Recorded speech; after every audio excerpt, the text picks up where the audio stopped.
Thanks for watching 4-Color Commentary. I'm Mark Allen, and this is a retrospective on Marvel Knights Spider-Man number 6 as we continue our Marvel Knights Spider-Man retrospective with the return of Terry and Rachel Dodson on the art. George Frank Cho was nice, but the Dodsons are better. And so, if you recall, I mean, the action just keeps piling up, and the plot continues to thicken as Peter continues to seek the kidnapper, look for his Aunt May, but find out who kidnapped her. And for that, he goes to Rachel Summers. But first, if you recall, at the end of issue number 5, by the way, spoilers ahead. If you recall the end of issue number 5, the cliffhanger where Spider-Man was being mobbed by a gang of police, and they were acting like a gang in this case, because they were looking for that $5 million reward that J. Jonah Jameson offers for Spider-Man Unmasked. And so that's, of course, where the story picks up. And not doing too well there, our spider-themed hero. And so he finally gets loose of the cops, even though they kind of, even though they pretty much unleash everything on him. And he still escapes, okay?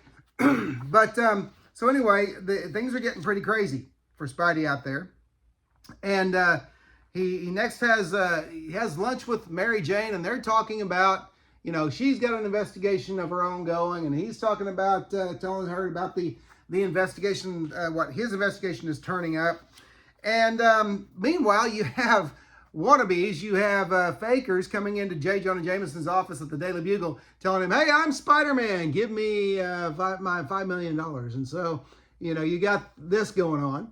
And so, I mean, you know, it's just kind of chaos, but entertaining chaos for the Spider-Man reader. Within this story, you've got a really dangerous subplot going on where Spider-Man really kind of, he's suspecting Norman Osborn, who is in prison, and but Norman's being very cagey, very coy. He's not giving away much, as you can imagine. And so that keeps going on, the subplot of what's going on with Norman. Is he or is he not pulling strings? Okay. But then you also, let me see here. You also have Spider-Man's aforementioned meeting with Rachel Summers. Now, Rachel Summers reveals some really terrifying, trying, difficult things to Spidey along the way as imagery shows what she's seeing in her mind happen to Aunt May. Violent entry into her apartment, Aunt May being brutalized, and just kind of really disturbing stuff. And then she finally reveals to Spider-Man in this splash page, I think your Aunt May's dead. Okay? So the tension builds and the plot thickens. But it thickens even more as we switch scenes to an evening gala filled with supervillains.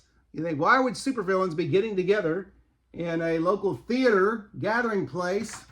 Well, the fact of the matter is that they are all there for one thing, and that is an auction for the VENOM symbiote.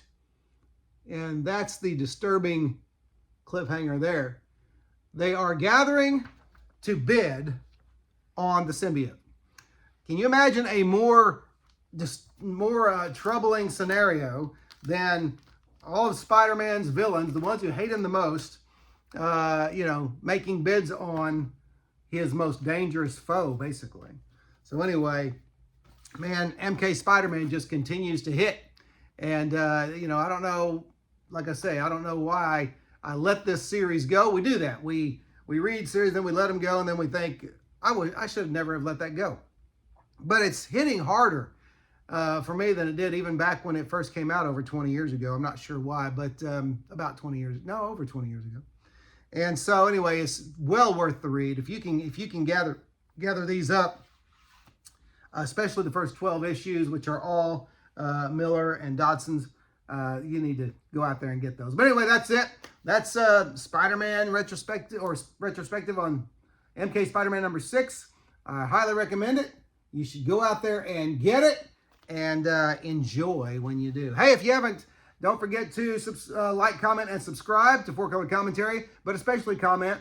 I do like the comments, though I will say many more people watch these videos than are subscribed. So if you happen to be watching this and you haven't yet, it doesn't take much. Just hit that subscribe button and then hit that little bell so you know when a new video is coming out. Right now, I've been having them come out almost daily for the last week and a half, something like that. Going to try to keep that up, but you'll know for sure if I keep that up if you like, comment, subscribe, and hit that bell. But anyway, whether you do or not, as always, I thank you for watching 4-Color Commentary, and I'll see you next video.